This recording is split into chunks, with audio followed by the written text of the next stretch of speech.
Hello students, welcome back to another amazing question. जो हमारे पास question number 8 होने वाला है एक्सरसाइज 7.2 का। क्वेश्चन इंपॉर्टेंट है बच्चों और पेपर में पूछा जाता है। So if A and B are -2, -2 and 2, -4 respectively, find the coordinates of P such that AP equals to 3/7 of EB। ये थोड़ा यहाँ पे इंपॉर्टेंट है बच्चों, ठीक है। And P lies on the line segment AB। ये भी दिया हुआ है, P लाई कर रहा है लाइन सेगमेंट AB में। तो सबसे पहले इसका डायग्राम देखते हैं बच्चों, फिगर देखते हैं कैसा हमारे पास ये फिगर होने वाला है। तो लेंथ AB है मेरे पास, क्लियरली मेंशन है। A and B are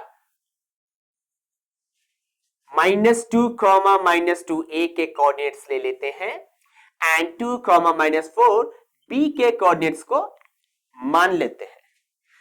clearly mention है P lie on the line segment AB।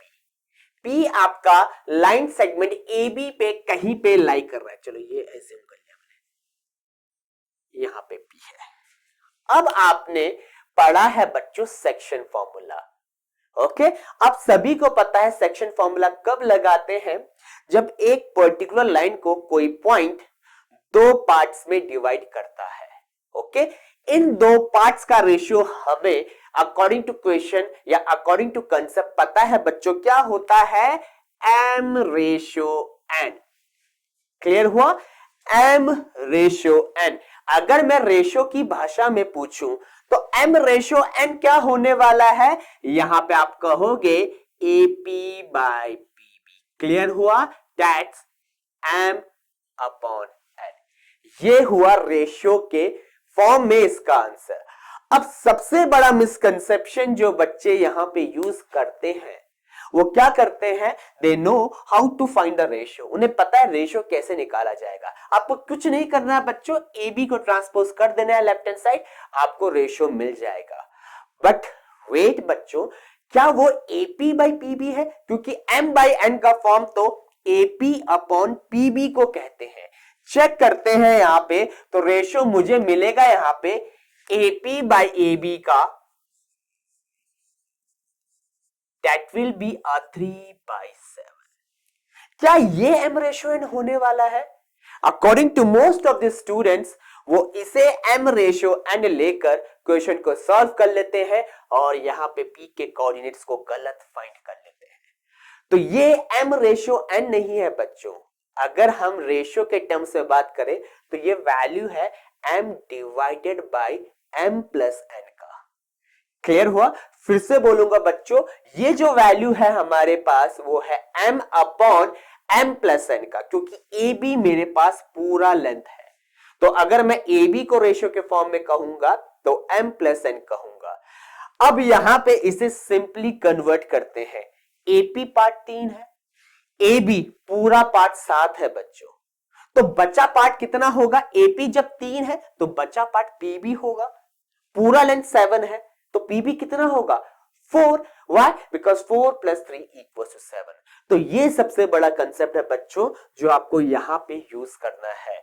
ये m/n नहीं है, यहां पे आपको m ratio n find out करना है। तो कुछ नहीं कर सकते, रेशियो का कंसेप्ट लगा लो, लेट रेशियो कांस्टेंट बी के,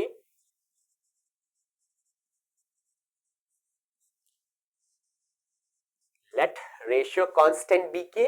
तो AP आपके पास हो जाएगा 3K और AB आपके पास हो जाएगा 7K। हमें PB चाहिए तो PB = AB minus AP and that will be a 7K minus 3K। 4K आपके पास वैल्यू आ गया। AP/PB m/n है, तो AP/PB का वैल्यू कितना हो जाएगा बच्चों, दैट विल बी AP कितना था हमारा, 3K/4K। 3/4 is the required answer for m/n। बस यहां पे आपका क्वेश्चन सॉल्व हो चुका है। एक बार क्वेश्चन पढ़ते हैं। हमें निकालना क्या है, हमें निकालना है find the coordinates of P। इसके कोऑर्डिनेट्स निकालने हैं, तो इसे डिफाइन कर लेते हैं x, y. Let the coordinates of P be x, y. किस लेंथ के लिए लगा रहा हूं रेशो? AB लेंथ के लिए निकाल रहा हूं बच्चों, AB लेंथ के लिए। तो AB के लिए AP पार्ट m है, PB पार्ट आपके पास n हो जाएगा। तो A के कोऑर्डिनेट्स को ट्रीट करोगे x1, y1 और B के कोऑर्डिनेट्स को ट्रीट करोगे x2, y2। Applying section formula. अब यहां पे क्वेश्चन इंपॉर्टेंट हो जाता है, आपको फॉर्मूला याद होना चाहिए, bisection formula.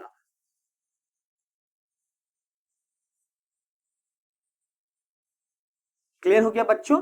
x equals to mx2 plus nx1 divided by m plus n। ये तो हो गया आपके पास x कोऑर्डिनेट का फॉर्मूला। सिमिलरली y का जहां जहां पे आपके पास x2 है वहां पे y2 लिख दोगे, जहां जहां पे x1 है वहां पे y1 लिख लोगे।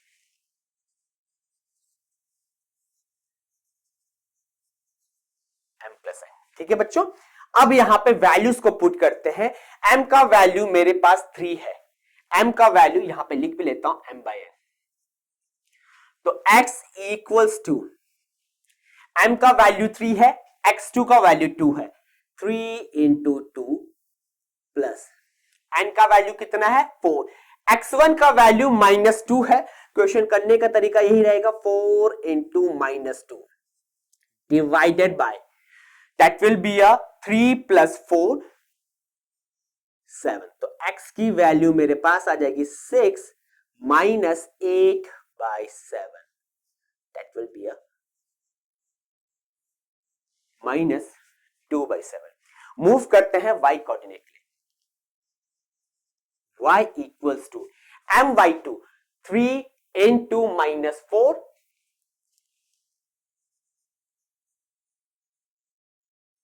Plus n into y1 4 into -2,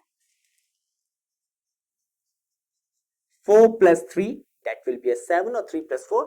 तो y का वैल्यू आपके पास आ जाएगा 3 into -4 that will B -12 and it will be -8। -12 और -8 आपके पास होता है -20।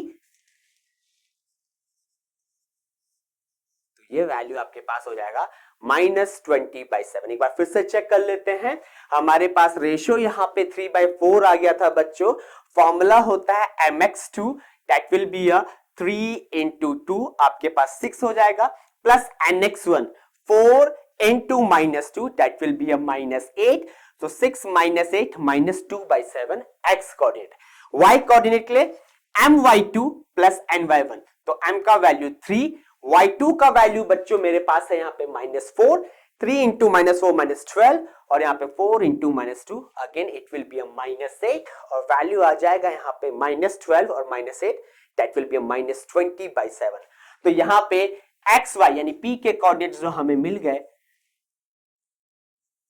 -2/7 एंड -20/7।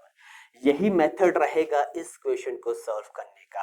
पहले रेशियो निकालोगे और रेशियो निकालने के बाद आप यहाँ पे सेक्शन फॉर्मूला को अप्लाई करोगे पॉइंट P के लिए। आई होप आपको क्वेश्चन क्लियर हो गया होगा बच्चों। अब मूव करते हैं नेक्स्ट क्वेश्चन की तरफ।